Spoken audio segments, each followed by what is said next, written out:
At 5:30, police making an arrest in a cold case murder that happened nearly 2 years ago. The victim was shot and killed after leaving a bank in Miami Gardens. And family and friends were devastated by his death, and now they're reacting to the arrest. Local 10's Aaron Livingston is live. He has more for us tonight.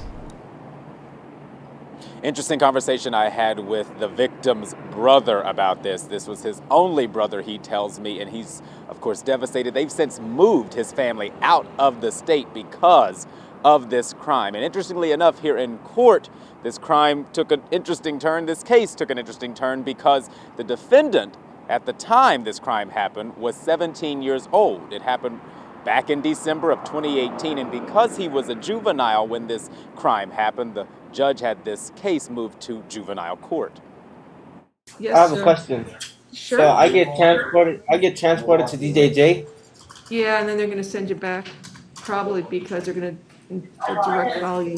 That question was all we heard from now 19-year-old Sean Divine Jefferson Fortune, who now faces attempted armed robbery and second-degree murder charges.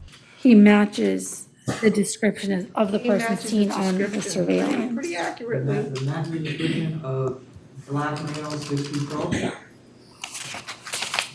Not exactly. It's amazing how his fingerprints on the victim's vehicle as Right. well. Investigators say they're Fortune's prints. They were led to him by an anonymous tipster who claims Fortune showed news clippings about the deadly shooting and called it an accident. That he would shoot him through the window closed for no reason, other than he just wanted to assassinate my brother. I reached Nick Humet by phone today. He and his family moved out of the state more than a year ago. His brother Jaime's death really took a toll on the family. Investigators are confident that's Fortune on camera getting out of that white Kia before running up to Jaime's car back in December 2018. We're just happy. We're just really, it lifts a rock off our souls, knowing that this animal isn't walking the streets enjoying life while my brother is in the ground. Jaime, a Dade County librarian for nearly 22 years, had just pulled away from an ATM at the Dade County Credit Union in Miami Gardens when he was shot and killed.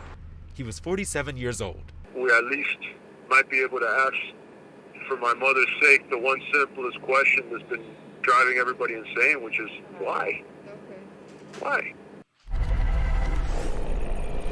And some of the evidence laid out in the arrest report that we read this morning, the judge read that arrest report in court today. It talks about cell phone pings that came back reportedly to this suspect's cell phone at the time this crime happened in the area where this crime happened. In the meantime, we're still waiting on prosecutors to decide whether or not they will move this court out of juvenile court into adult court. And there may also be some other suspects involved in this because this suspect isn't the only person who was in that car at the time this crime happened. We'll see what happens going forward. And of course, we'll keep you posted. For now, we're live outside of the Miami-Dade Justice Building there in Livingston. Local 10 News.